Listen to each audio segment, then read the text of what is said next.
क्यों महाकालेश्वर और काल भैरव मंदिर रहस्य से भरा हुआ? आखिर क्यों यहाँ महाकाल को पिलाई जाती है शराब? कौन है उज्जैन के द्वारपाल जिनके दर्शन के बिना अधूरा माना जाता है महाकाल के दर्शन को? क्या है महाकाल के भस्म आरती का रहस्य? आखिर क्यों कोई राजा या मंत्री नहीं गुजारता है यहाँ रात? कैसे पड़ा महाकाल का नाम? जानिए इस मंदिर से जुड़े 3 रहस्य।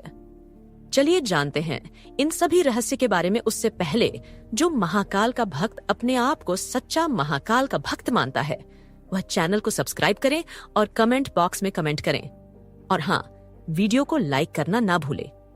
चलिए बढ़ते हैं महाकाल के उज्जैन की तरफ। उज्जैनी के श्री महाकालेश्वर भारत में 12 प्रसिद्ध ज्योतिर्लिंगों में से एक हैं। महाकालेश्वर मंदिर की महिमा का विभिन्न पुराणों में विशद वर्णन किया गया है। कालिदास से शुरू करते हुए कई संस्कृत कवियों ने इस मंदिर को भावनात्मक रूप से समृद्ध किया है।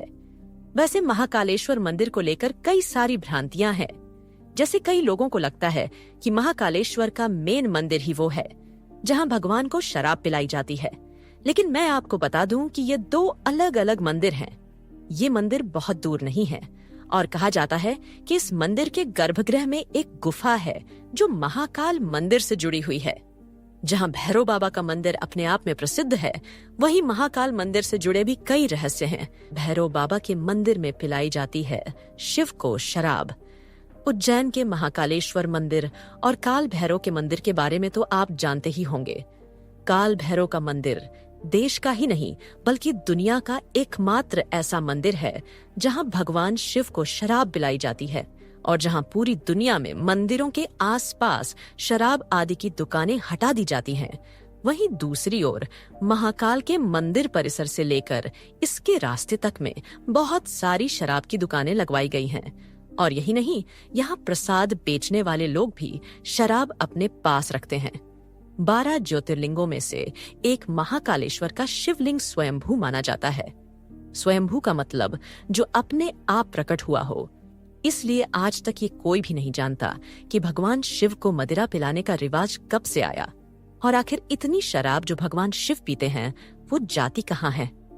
चलिए जानते हैं महादेव के महाकाल बनने का रहस्य। क्योंकि महाकाल में भस्म आरती होती है और ये कहा जाता है कि पहले यहाँ जलती हुई चिता की राख लाकर पूजा की जाती थी, इसलिए माना जाता था कि महाकाल का संबंध मृत्यु से है। पर यह पूरा सच नहीं है।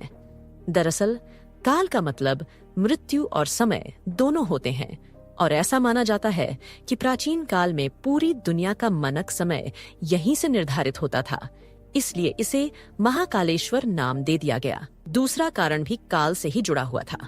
दरअसल महाकाल का शिवलिंग तब प्रकट हुआ था जब एक राक्षस को मारना था।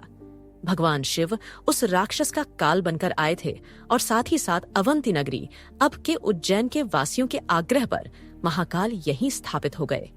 ये समय यानी काल के अंत तक यहीं रहेंगे, इसलिए भी इन्हें महाकाल कहा जाने लगा। आइए जानते हैं आखिर क्यों रात नहीं गुजारता कोई राजा या मंत्री। ऐसा माना जाता है कि विक्रमादित्य के समय से ही इस मंदिर के पास और शहर में कोई राजा या मंत्री रात नहीं गुजारता है। इससे जुड़े कई उदाहरण भी प्रसिद्ध हैं, जिनके बारे में आपको जानकर आश्चर्य होगा।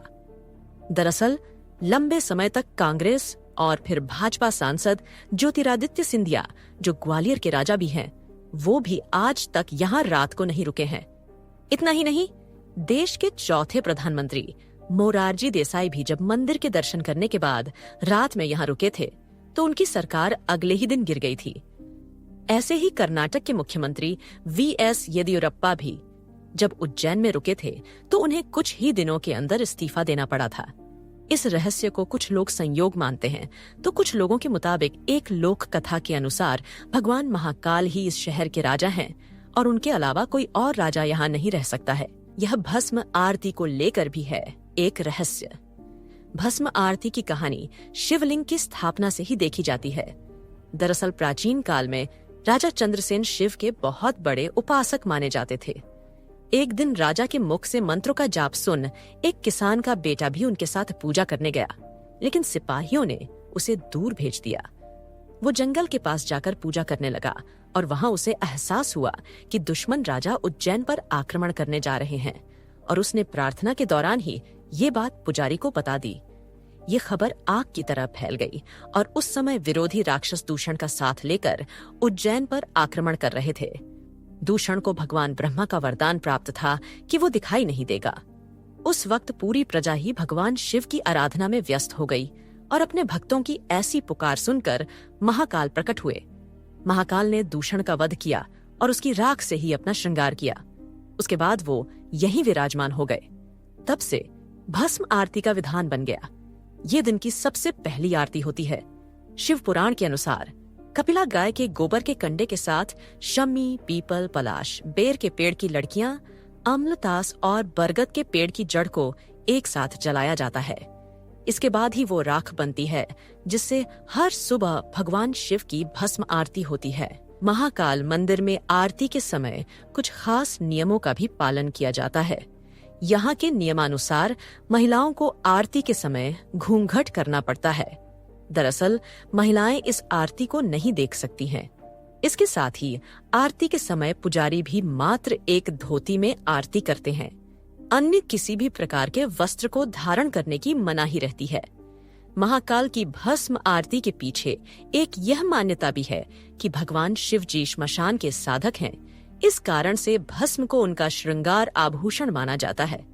इसके साथ ही ऐसी मान्यता है कि ज्योतिर्लिंग पर चढ़े भस्म को प्रसाद रूप में ग्रहण करने से रोग दोष से भी मुक्ति मिलती है। ऐसी मान्यता है कि जो भक्त उज्जैन में महाकाल का दर्शन करने से पहले बाबा काल भैरव का दर्शन करते हैं, उनके जीवन के सारे पाप मिट जाते हैं, उनकी हर मनोकामना पूर्ण होती है।